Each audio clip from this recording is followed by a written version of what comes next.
好，多到一起到我说到你多少岁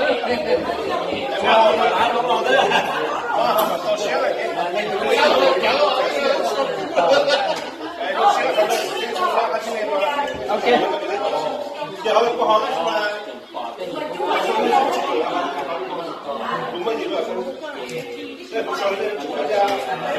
？cái đó nè, tại sao nó bé ông bé tất tất cho bác nhàเขาchín con nè, cho tao nói cho bác nhà, khả năng là mới cho lại nó là kẹt kia lấy tiền lấy những nhớ nó Korea, chỉ muốn chơi lại thế, để lấy mua lấy nọ cá, lấy một cái nọ cá nó nè, là bắt nọ bé tụi mình về đó, bắt tao nói là bắt một lúa cho nhóc nó Korea, cho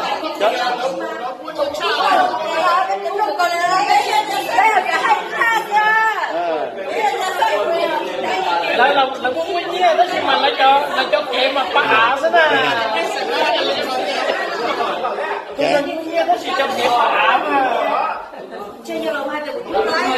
Là chấm mấy con số của nó.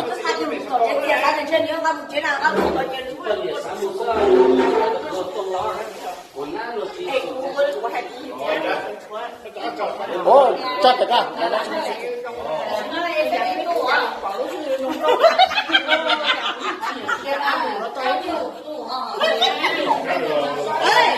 Đây là nó còn luyện cái chúng nó hay cho sai một lần nó bị sao ở bên sau của chúng ta để biết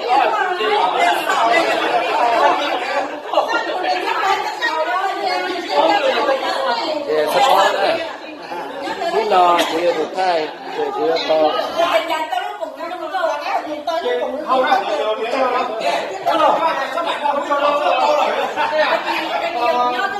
Bây giờ làm mấy cái làm được rồi. Cái tên để cho nó cho phát thải. Cái trồng tiêu là có sinh lý rồi. Có đất là sinh lý rồi. Cái trồng tiêu của mình sinh lý rồi. Nhưng mà toàn nên nó một người trồng bao là nó chỉ mà yêu phát hiện được.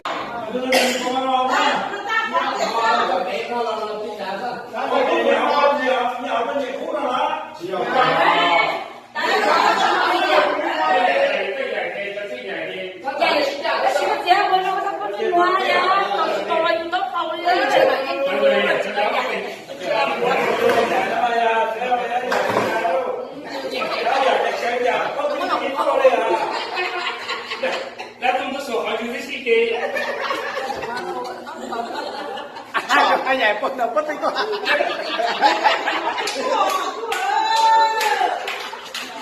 Cái gì kêu?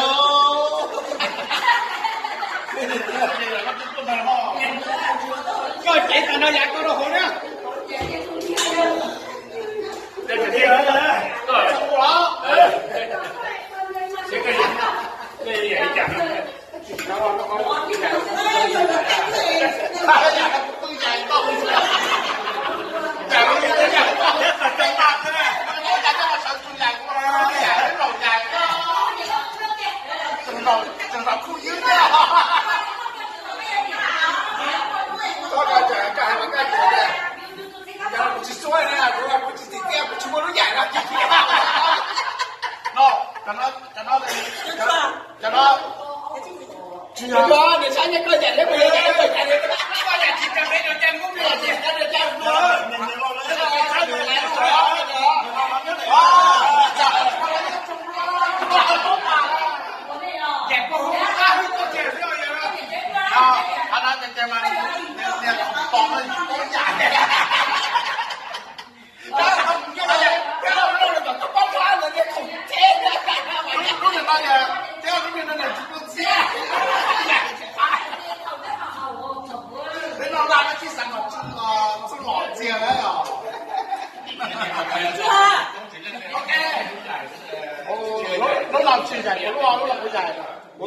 cái dạng của nó là đủ dạng của vậy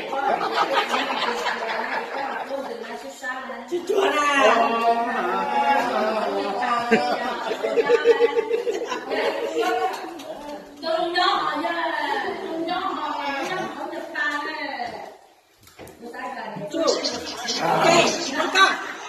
Được quá. nó khó thì tan thôi nó nhỏ có chỉ thay nó có thay tụt tí là Ok, nhận rõ. Ok. tan thôi nó chỉ thay nữa nó thay tụt tí không giải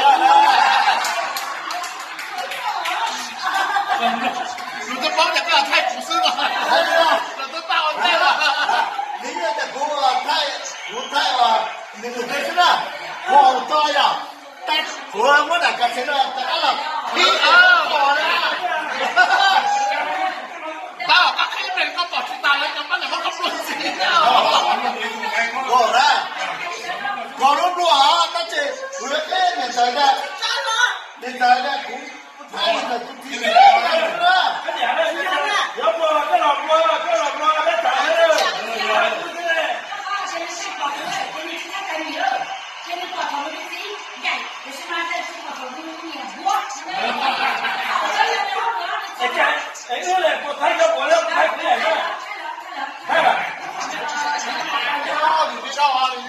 大家可以黄大组那个拍车，你谁为了手里？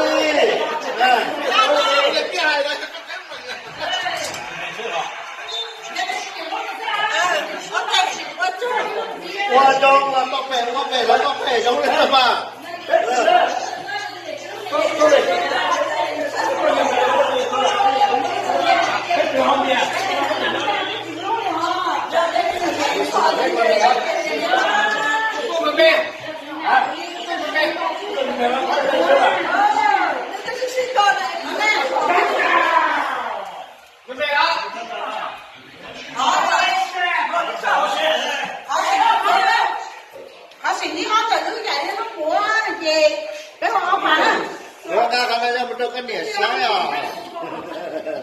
这个跟你这个的，刚刚都我自己接了。cái món bán anh nói tiếng không cần nhiều mẫu lo nó sẽ qua những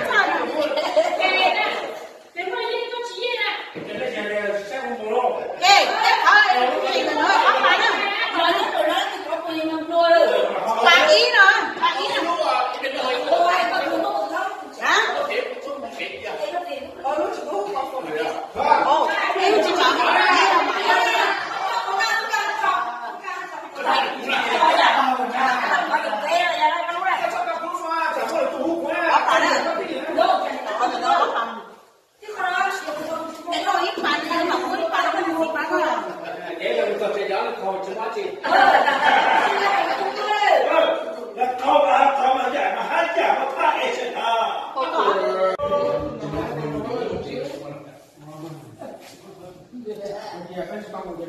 ồ em chỉ bảo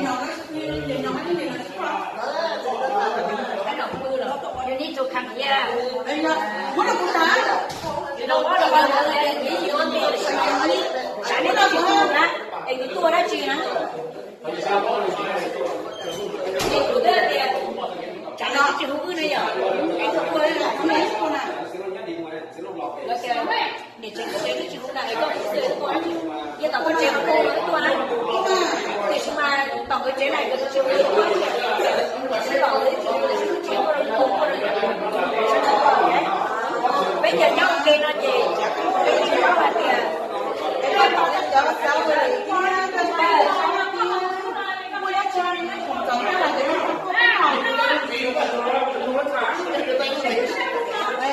ta có thể rồi sao chỉ là cái nó cũng chọc ra là nó không có chỉ được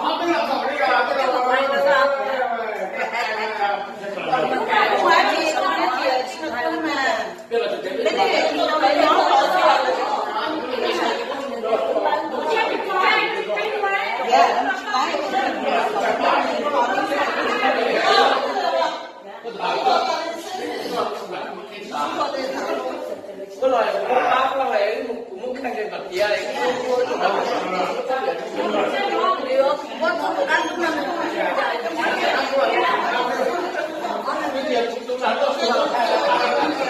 아니 맞다 김모 말라 지금 나 먹으 라이브 말라 이야 저기 좀 잘 요로 온데 알아 좀 해. 아, 지금 내가 빨리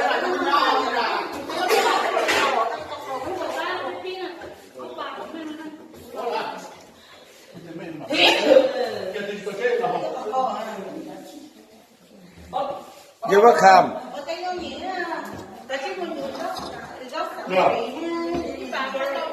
Ít tiền rồi. Cái con chúng ta đâu nó cũng giả này. Cái năm tay mà nó phá rồi. Ít cả cái thứ chết kìa. Là bên nó là nó bị cả cái gầm bia thế rồi.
Nhớ các cháu các tụi thầy cho để cụ cho nên quán bia tại cho nên mình chỉ vừa béo nữa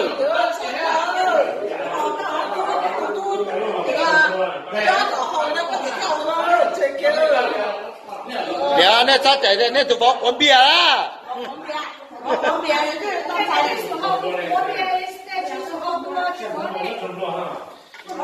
sao chạy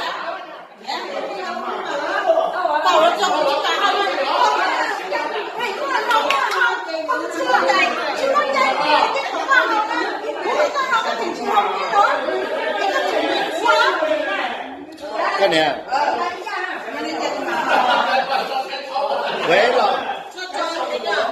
vậy là được không? Thế các công việc gì kia? Thế các công việc?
Điều đó là cho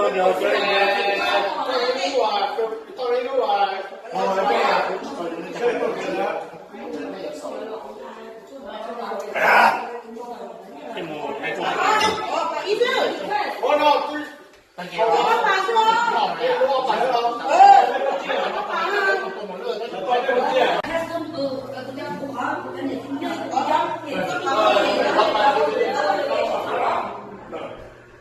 Đấy chứ nó trôi chả chả tốt hơn thì nó cũng đó luôn chỉ chuối khó nó đẹp cái chúng nó thật đó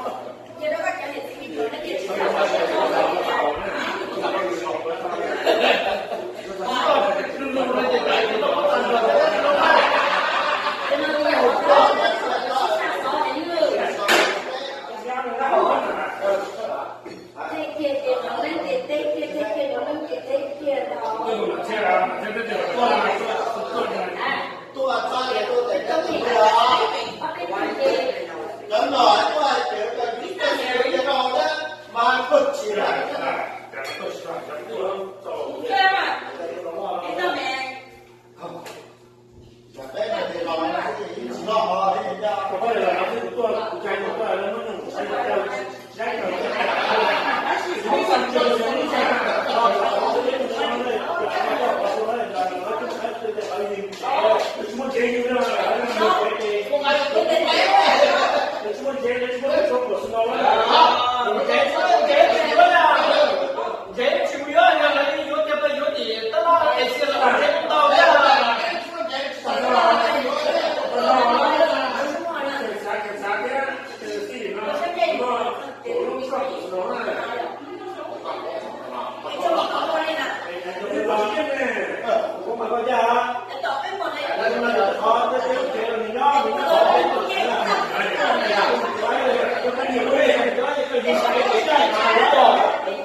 Mất thế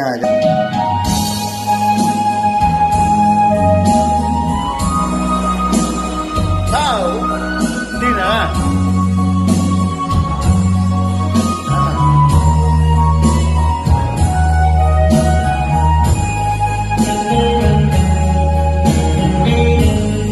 người kia kia cho kỳ sĩ lưu dầu nó chỉ thu chỉ đau bờ mùa qua hao xà gió trên tên hờ vừa ôn nó tay lóng chia cỏ tha là có lời gì chỉ vừa có gì vừa qua chi chia một nhỏ này qua này chia về trên hậu sa vừa ôn vừa to để tiền nó còn hàng thời chỉ đâu có chỉ qua nhân vừa tu sen đi vừa qua này trong có phá lời kia tu thiên mong áo lưu ninh trong tu thiên áo đó ý chỉ cao có lời lưu từ nhua xia tua trên thành hờ tua bỏ ý mua đời kỳ tu xia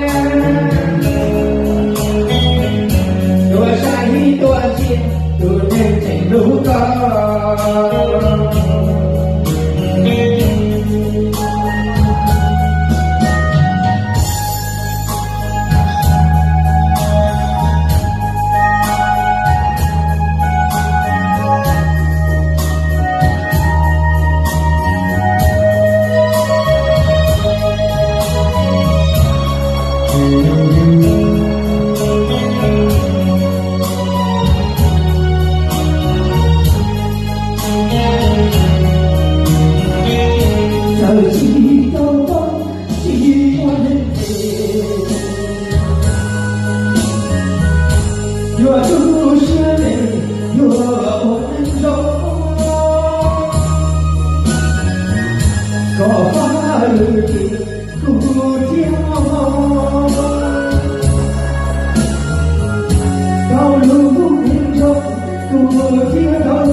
要举学校，举学生开多打雷声，举学生。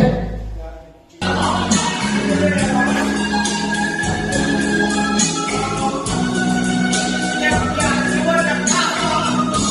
subscribe cho kênh Ghiền Mì Gõ để không bỏ lỡ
ไม่ปลอกขนาดน่ะ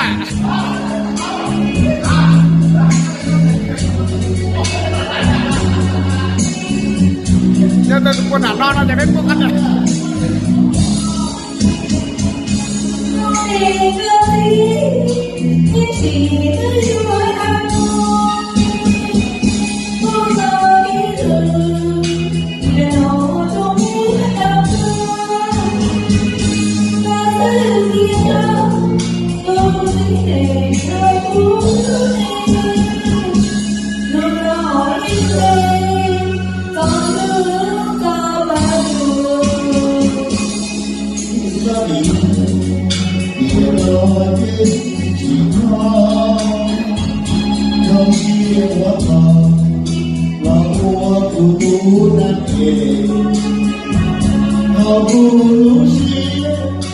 Oh,